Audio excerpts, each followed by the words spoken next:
अपना पराक्रम दिखाया है, उसकी भूरी भूरी प्रशंसा हुई है। तो यह प्रस्ताव सर्वसम्मति से पारित हुआ, जिसमें ऑपरेशन सिंदूर में प्रधानमंत्री मोदी जी की नेतृत्व क्षमता, सशक्त भारत, समर्थवान भारत और आत्मनिर्भर भारत कैसे बन रहा है, इसकी उस प्रस्ताव में चर्चा है। और एक तरीके से कहा जाए तो जिस प्रिसिशन के साथ हमारी आर्मी ने पाकिस्तान के में टेररिस्ट एक्टिविटीज़ को और टेररिज्म को जो आघात पहुंचाया, जो वहाँ अटैक किया, उसकी मारक क्षमता और मारक क्षमता के साथ साथ एग्जैक्टनेस, प्रिसिशन, इस बात की भी चर्चा हुई है। और प्रधानमंत्री नरेंद्र मोदी ने मन की बात में ऑपरेशन सिंदूर पर बात की। उन्होंने कहा कि ऑपरेशन सिंदूर ने आतंक के खिलाफ लड़ाई में दुनिया को नया विश्वास दिया है। उन्होंने इस दौरान भारतीय सेना के शौर्य की तारीफ की। आज पूरा देश आतंकवाद के खिलाफ एकजुट है, आक्रोश से भरा हुआ है, संकल्पबद्ध है। आज हर भारतीय का यही संकल्प है, हमें आतंकवाद को खत्म करना ही है। साथियों, ऑपरेशन सिंदूर के दौरान हमारी सेनाओं ने जो पराक्रम दिखाया है, उसने हर हिंदुस्तानी का सिर ऊंचा कर दिया है। जिस प्रिसीजन के साथ, जिस सटीकता के साथ हमारी सेनाओं ने सीमा पार के आतंकवादी ठिकानों को ध्वस्त किया, वो अद्भुत है। ऑपरेशन सिंदूर ने दुनिया भर में आतंक के खिलाफ लड़ाई को नया विश्वास और उत्साह दिया है। और मन की बात कार्यक्रम में पीएम मोदी ने कहा कि ऑपरेशन सिंदूर सिर्फ एक सैन्य मिशन नहीं है, ये हमारे संकल्प, साहस और बदलते भारत की तस्वीर है।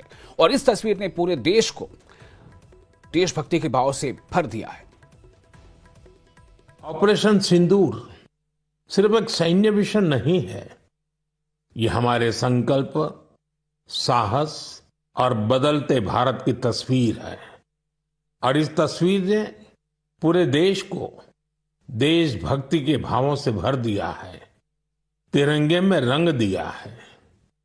आपने देखा होगा, देश के कई शहरों में, गांवों में, छोटे छोटे कस्बों में तिरंगा यात्राएं निकाली गई।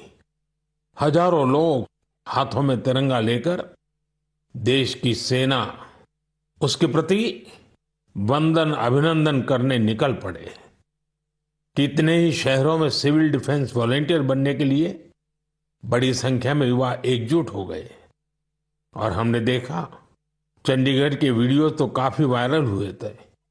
सोशल मीडिया पर कविताएं लिखी जा रही थी, संकल्प गीत गाए जा रहे थे, छोटे छोटे बच्चे पेंटिंग्स बना रहे थे जिनमें बड़े संदेश छुपे थे। और पीएम मोदी ने कहा कि ऑपरेशन सिंदूर ने देश के लोगों को इतना मुतासिर किया है कि कई खानदानों ने इसे अपनी जिंदगी का हिस्सा बना लिया है। कई बच्चों के नाम सिंदूर रखा जा रहा है। ऑपरेशन सिंदूर ने देश के लोगों को इतना प्रभावित किया है कि कई परिवारों ने इसे अपने जीवन का हिस्सा बना लिया है। बिहार के कटिहार में, यूपी के कुशीनगर में और भी कई शहरों में उस दौरान जन्म लेने वाले बच्चों का नाम सिंदूर रखा गया है। साथियों, हमारे जवानों ने आतंक के अड्डों को तबाह किया। यह उनका अदम्य साहस था।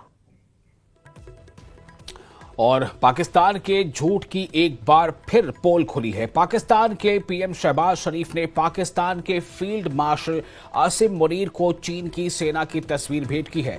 जी हां, आसिम मुनीर को चीन की सेना की तस्वीर भेंट की है। मुनीर को चीन की सेना की 4 साल पुरानी तस्वीर भेंट की है और इस तस्वीर के नीचे ऑपरेशन बुनियान अल मरसूस लिखा है।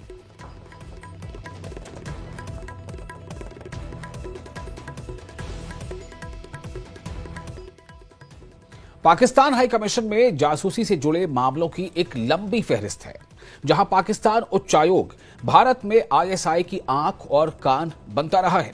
पहले भी कई नाम सामने आए, आबिद हुसैन, ताहिर खान, राणा मोहम्मद और अब दानिश। फिर सवालों में Pakistan high commission. ISI agent बनकर आया दानिश। वीजा अफसरों से लेकर कुक तक कौन कौन आईएसआई एजेंट। सालों से कैसे चलता रहा जासूसी का नेटवर्क। पहलगाम हमले से भी जुड़ रहे हैं तार।